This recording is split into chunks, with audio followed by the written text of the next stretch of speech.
sejam muitos bem-vindos, tá? Para quem não me conhece ou não lembra do meu nome é Suelen Vanessa, sou professora de Educação Física e estaremos aqui com vocês hoje para aprendermos um pouquinho mais do nosso componente curricular, que é a disciplina de Educação Física, tá? Hoje, na aula, a unidade temática é esportes, tá? Precisamente judô e basquetebol. Vamos lá aprender um pouquinho? Então, basicamente, o que a gente vai observar na aula de hoje são os conceitos sobre o esporte, a historicidade também, um pouquinho dos esportes, os conceitos sobre os esportes individuais de combate e os esportes coletivos de invasão, a historicidade específica do judô e basquetebol e uma breve caracterização dos esportes citados acima, ok? Vocês lembram que a gente aprendeu o ano passado?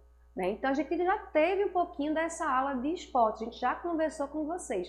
Mas cada vez que vocês passam de ano, esse caldo ele vai engrossar, ok? E também a gente falou um pouquinho de nada sobre a questão de lutas.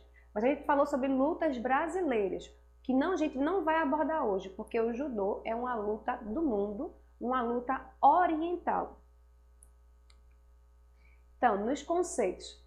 A palavra esporte tem as suas raízes na palavra desporto, uma palavra de origem francesa que significa prazer, descanso e recreio. Captaram e lembraram, né?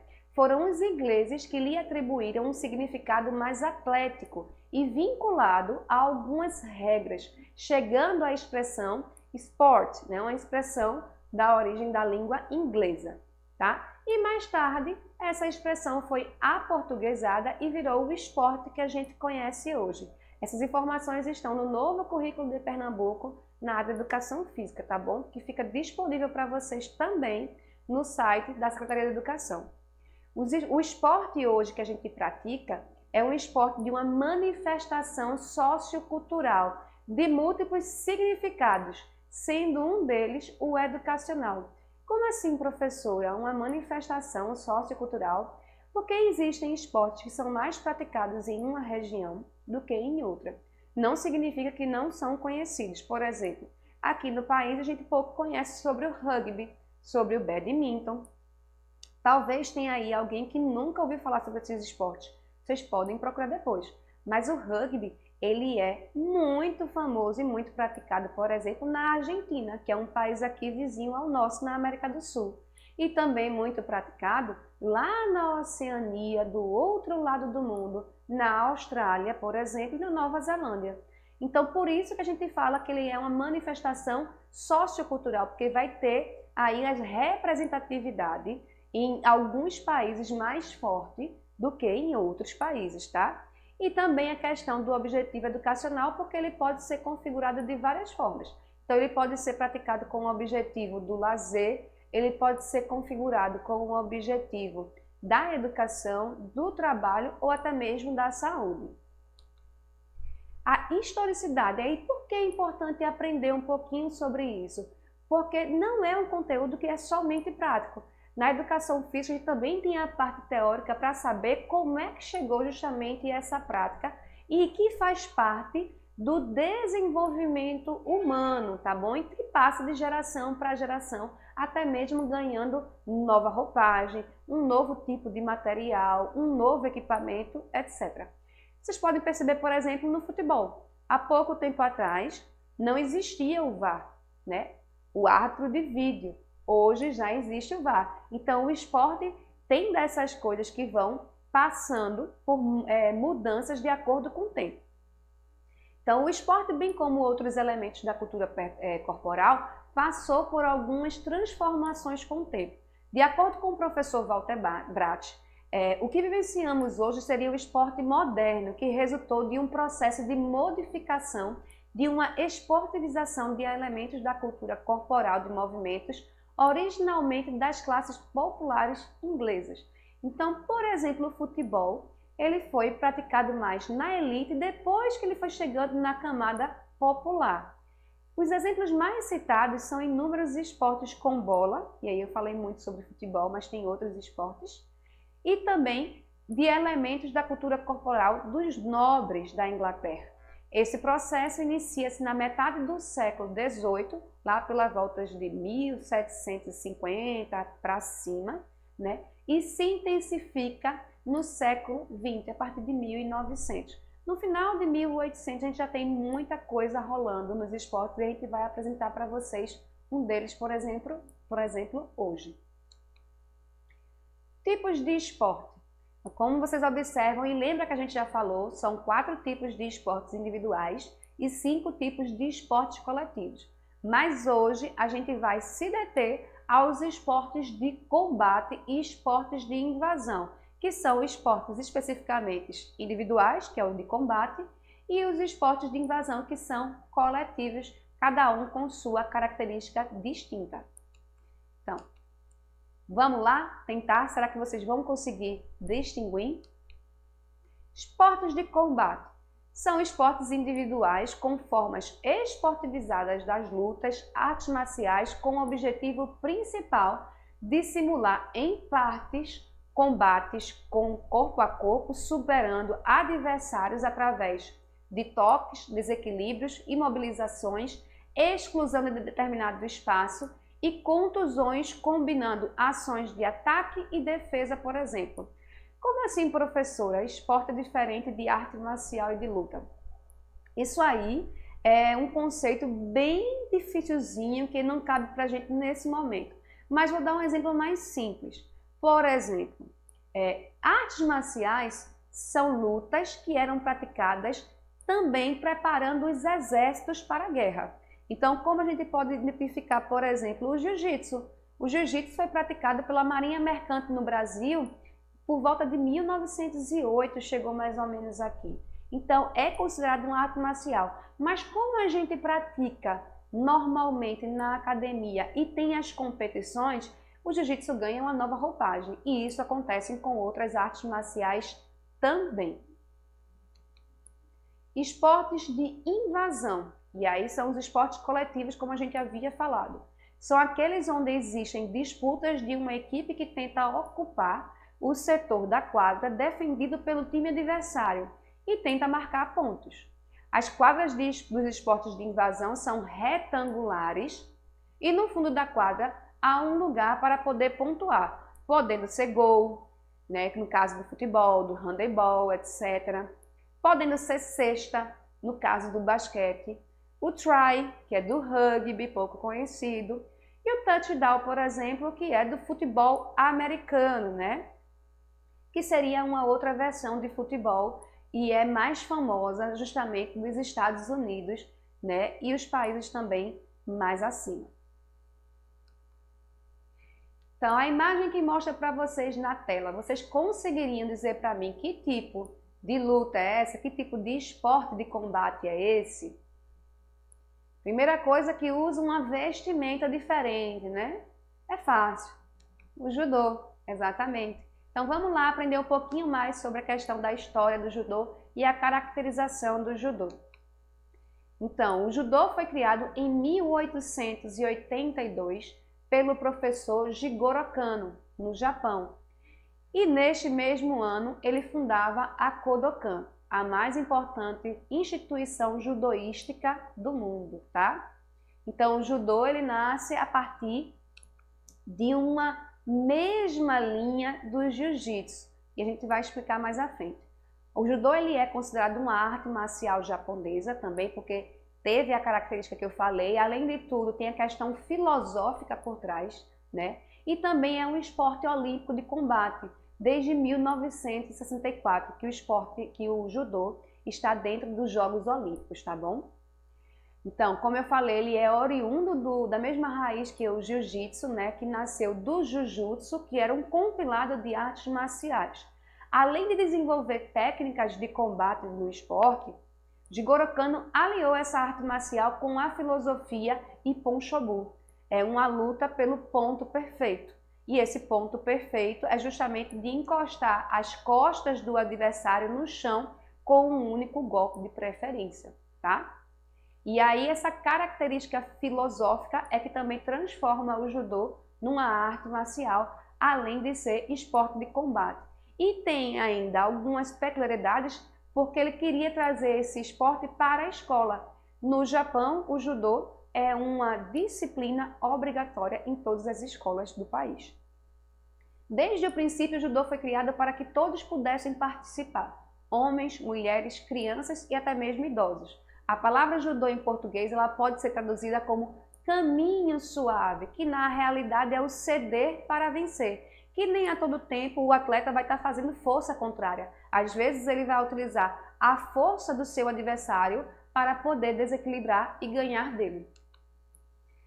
Caracterização do judô. Primeira coisa, a questão da vestimenta, né? Então, é uma luta que ela precisa de vestimenta específica.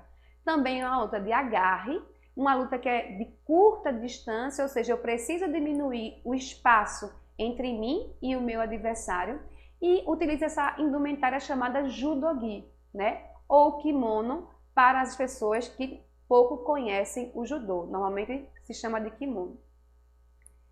E aí esse kimono, esse judogi, ele é dividido em algumas partes. De forma mais simples para vocês, vou dividir nas 3 partes, tá? Que o casaco é chamado de wagi, a faixa chamada de obi e a calça pode ser chamada de zubon ou shitabaki.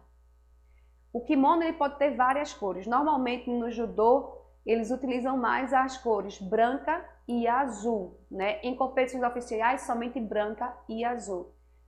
Por exemplo, no jiu-jitsu a gente tem uma infinidade maior de cores de kimono, mas também para campeonatos oficiais, né, de grande porte, campeonatos mundiais pan-americanos, só também kimonos nas cores azul e branca. E aí, como é que se luta de fato o judô, né? Ao iniciar e finalizar a luta, a primeira coisa, o atleta não pode estar com o judogi desamarrado, desarrumado. Então, quando vocês observarem na televisão uma luta de judô, vocês vão ver que o árbitro sempre manda entrar, ó, juntar os kimonos por baixo da faixa.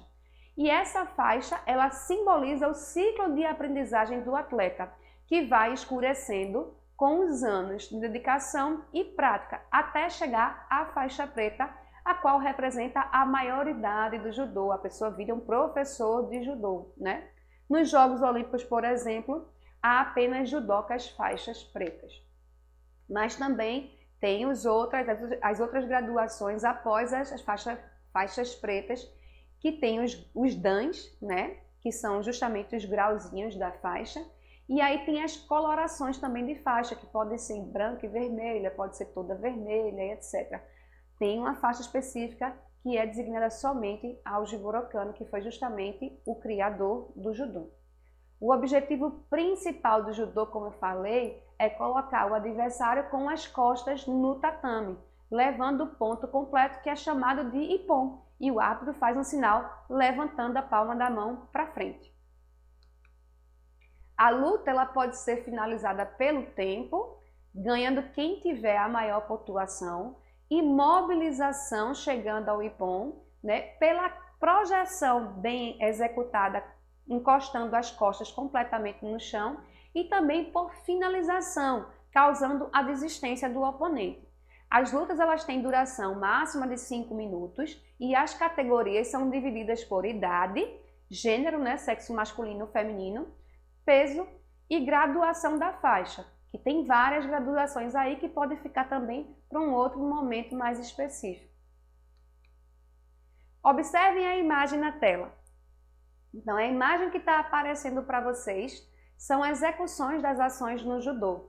E aí existe uma projeção de quadril, né, onde a atleta fica quase de costas para a adversária e ela consegue derrubar, projetar a adversária com as costas completamente no chão, acabando a luta. Ou seja, a luta pode acabar em questões de segundo assim que ela começa, ou pode durar até os 5 minutos finais. Uma outra imagem, e aí aparece um contragolpe, ó. O atleta de azul, na realidade, ele entra num golpe primeiro, mas o atleta de branco consegue contragolpear, ou seja, fazer uma ação para anular o seu golpe, também conseguindo uma projeção perfeita e um ippon. Olha só a próxima imagem. É um ippon também mais conquistado através da finalização. E o que aparece na tela para vocês aí é uma finalização de cotovelo, ou seja, uma chave de articulação, ok? E a gente traz também uma curiosidade, né? Que são geralmente, a gente sempre busca trazer exemplos de atletas pernambucanos. Então, o atleta pernambucano Leonardo Santana conquistou um feito inédito. Em 2018, ele foi campeão mundial escolar em Marrocos, ó, campeão mundial escolar. Sabe aqueles jogos escolares que normalmente o seu professor de educação física quer inscrever a escola? Então, ele tem as etapas comunitárias, né? As etapas regionais, estaduais, depois passa para regional, de fato, nacional, e aí ele foi até a mundial. E ele é um atleta, um ex-aluno de escola pública, assim como todos nós somos, ok? Vê que interessante e que legal. Então é uma questão de dedicação. E aí, qual é o esporte que você se identifica? Ah, professora, eu não gosto muito de esporte. Prefere fazer o quê? Dança? Algum tipo de luta específica mesmo? O mais importante que vocês têm que ter em mente é se movimentar. O corpo da gente não pode ficar parado, porque o corpo da gente funciona como se fosse uma máquina. E uma máquina, quando ela não é utilizada, ela faz o quê? Enferruja, trava. Então a gente tem que movimentar o nosso corpo. Fica a dica. Vamos lá para o nosso próximo esporte. Que esporte vocês conseguem identificar através da imagem? Alguns já conhecem, né? É o basquetebol ou basquete. Então, o basquete, ele é um esporte de invasão que foi criado nos Estados Unidos no ano de 1891 pelo professor de educação física canadense James Naismith, na Associação Cristã de Moços. Ele surge como uma alternativa à prática dos esportes no período de inverno, como uma sugestão de prática menos contundente que o futebol americano. Lembra que eu falei sobre a questão do esporte que é famoso nos Estados Unidos? Então, como nos Estados Unidos, em algumas regiões, o inverno é muito intenso, era preciso praticar um esporte de forma indoor, dentro de quadra coberta, o que não cabe para o futebol americano, que é no campo. E aí o professor James teve a grande ideia de criar justamente o basquete. O primeiro jogo oficial foi disputado em 1892, ou seja, no ano seguinte da sua criação, apenas por homens. E somente quase 100 anos depois, em 1986, que foi praticado por mulheres. Ou seja, vejam a diferença de como é que é a questão da prática das mulheres no esporte. E aí tem uma ideia muito legal, que quando a gente fala que tal esporte é para menina e tal esporte é para menina, a gente tem que entender todo esse contexto histórico, que as mulheres muitas vezes eram proibidas de fazer uma prática desportiva porque não era de acordo com a sua natureza, digamos assim. Então, às vezes, os pais proibiam e até mesmo a política de forma regional. E eu não estou falando de política político, mas porque o governo de fato proibia algumas práticas esportivas para as mulheres. Tá o exemplo aí do basquetebol, que só aconteceu aí depois de 100 anos um jogo oficial feminino, quase 100 anos. No início, o esporte era praticado com uma bola semelhante ao futebol e somente em 1984 é que foi criada a bola específica de basquete, a laranjinha, ou laranjona, né, porque ela é bem grande, que a gente conhece hoje. Fundamentos básicos do basquete. E aí eu trouxe algumas imagens bem legais para vocês entenderem na movimentação como é que acontece de fato. E aí está um grande atleta, talvez o maior atleta de todos os tempos de basquete no mundo, que foi Michael Jordan, né? E aí ele faz um passe dando um giro, que é uma coisa bem diferente, não tão básica.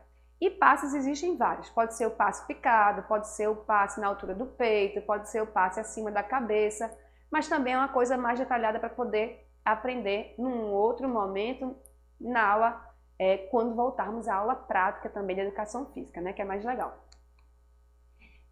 O arremesso, que é um outro fundamento básico do basquete, né? E aí observem também o grau de dificuldade, a distância, se a bola ela é arremessada dentro de uma linha perto do garrafão, ela vale 2 pontos. Se é fora, atrás dessa linha maior, ela vale 3 pontos hoje em dia. Nem sempre foi assim, tá? O drible, né, que diferente do futebol, não é fazer uma finta, né, enganar o adversário. O drible no basquetebol é o simples fato de quicar a bola no chão, de empurrar a bola no chão e conseguir se deslocar com ela, se desvencilhando do adversário, tá bom? A próxima imagem é o rebote.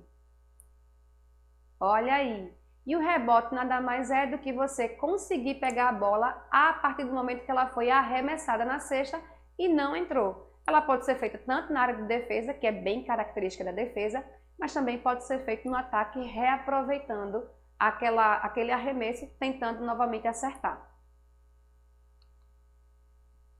E aí sim, aí é mais parecido com o futebol da questão do drible, é o controle do corpo ou finta no basquete, tá bom? Onde o atleta ele vai tentar enganar, ludibriar o outro, fazendo com que ele saia da jogada. Então, por exemplo, ele finge que vai arremessar a bola, quem estava marcando ele se afasta, e aí ele consegue encontrar espaço para poder arremessar e fazer a cesta. Olha outro exemplo aí de finta. Esse é engraçado, né? Se fosse no futebol, teria dito que ele teria ido comprar o leite dele. Foi comprar o leite! Porque ele enganou o adversário passou direto e ele consegue fazer o arremesso sem ter ninguém marcando ele. Bem legal isso, né? O basquete é um esporte bem interessante que vale a pena para quem não conhece, conhecer um pouco mais e tentar praticar posteriormente, quando todo mundo puder estar junto novamente. E aí a curiosidade do basquete que a gente traz é o atleta mais famoso do Brasil no basquetebol masculino, que é o Oscar, conhecido pelo apelido de Mão Santa, porque ele fazia muitas cestas, né, com uma facilidade, mas essa facilidade vem através de treinos consecutivos, de muitos anos, de muitas tentativas. Então, Oscar é considerado o maior jogador brasileiro de basquetebol de todos os tempos. Ele é nordestino, nascido na cidade de Natal, no Rio Grande do Norte. Do lado esquerdo está uma imagem de Oscar mais novo, né? E do lado direito, Oscar hoje. E aí agora a gente entra na nossa sugestão de atividade. Vamos lá?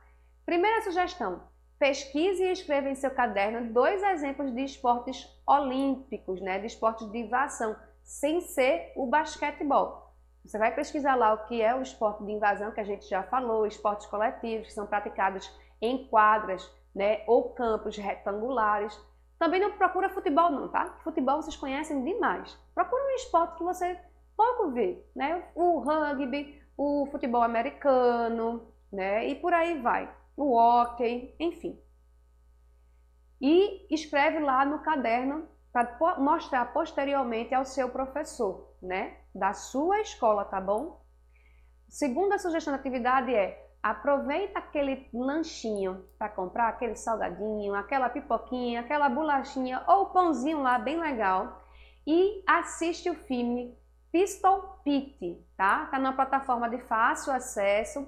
Vê aí o endereço que a gente colocou. Depois que você assistir esse filme, que vale muito a pena, é bem legal, escreve em 15 linhas, mais ou menos, no seu caderno, o que você aprendeu sobre o basquetebol, mas não somente sobre o esporte, o que as pessoas aprendem com o basquetebol também para a vida. Tudo bom? Qualquer dúvida, pode procurar a gente lá na rede social, que a gente vai ficar muito feliz em tirar as dúvidas de vocês. E também vocês podem fazer interação com a rede social do EducaPE lá no Instagram, ok? Espero que tenham gostado. Até a próxima!